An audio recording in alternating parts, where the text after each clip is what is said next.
രാമക്ഷേത്ര സംഭാവനക്കൊള്ള പാർലമെന്റിൽ ഉന്നയിക്കാൻ പ്രതിപക്ഷം. പരീക്ഷാ ക്രമക്കേട് തടയൽ ബിൽ രാജ്യസഭയിലെ സപ്ലിമെന്ററി ലിസ്റ്റിൽ ഉൾപ്പെടുത്തി ഇന്ന് തന്നെ അവതരിപ്പിച്ചേക്കുമെന്നാണ് മനസ്സിലാകുന്നത്. വിദ്യാർത്ഥി സമരത്തിനെതിരായ പോലീസ് നടപടിയിൽ രാജ്യസഭയിൽ ഇന്നും അടിയന്തര പ്രമേയ നോട്ടീസ് നൽകി. സുപ്രീം കോടതി ജഡ്ജിമാരുടെ എണ്ണം 37 ഉയർത്താനുള്ള ബിൽ ഇന്ന് ലോക്സഭയിൽ അവതരിപ്പിക്കും. NK പ്രേമചന്ദ്രൻ നിരാകരണ പ്രമേയം നൽകിയിട്ടുണ്ട്.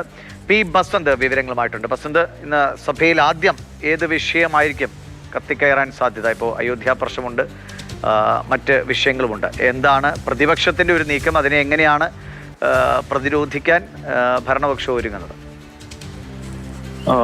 വിഷയം ഇന്ന് രാമക്ഷേത്ര വിഷയം ഉന്നയിക്കാൻ തന്നെയാണ് പ്രതിപക്ഷത്തിന്റെ നീക്കം. കാരണം കഴിഞ്ഞ ആഴ്ച മുഴുക്കെ പൂർണ്ണമായും ഈ പരീക്ഷാ ക്രമക്കേടുമായി ബന്ധപ്പെട്ട വിഷയത്തിൽ സഭാ പ്രവർത്തനം തടസ്സപ്പെട്ട ഒരു സാഹചര്യം ഉണ്ടായിരുന്നു. കോൺഗ്രസിനെ സംബന്ധിച്ചിടത്തോളം, സമാജ്വാദി പാർട്ടിയെ സംബന്ധിച്ചിടത്തോളം ഈ രാമക്ഷേത്ര സംഭാവനക്കുള്ള സജീവമായിട്ട് ഉന്നയിക്കണം എന്നുള്ളതാണ് ആവശ്യം.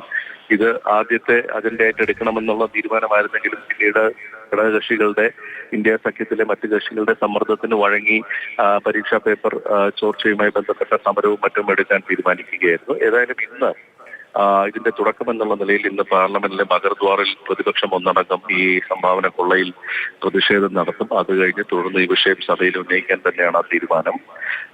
2 ബില്ലുകൾ പ്രധാനമായും വരുന്നത്, ഒന്ന് രാജ്യസഭയിൽ പരീക്ഷാ ക്രമക്കേട് സംബന്ധിച്ച ലോക്സഭ പാസാക്കിയ ബില്ല് ഇന്ന് അവതരിപ്പിച്ചേക്കും.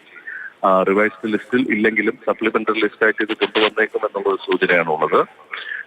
ലോക്സഭയിൽ സുപ്രീം കോടതി ജഡ്ജിമാരുടെ എണ്ണം 37 ഉയർത്താനുള്ള ബില്ലാണ് വരുന്നത്. ഇതിനെതിരെ നിരാകരണ പ്രമേയം NK പ്രേമചന്ദ്രൻ നൽകിയിട്ടുണ്ട്.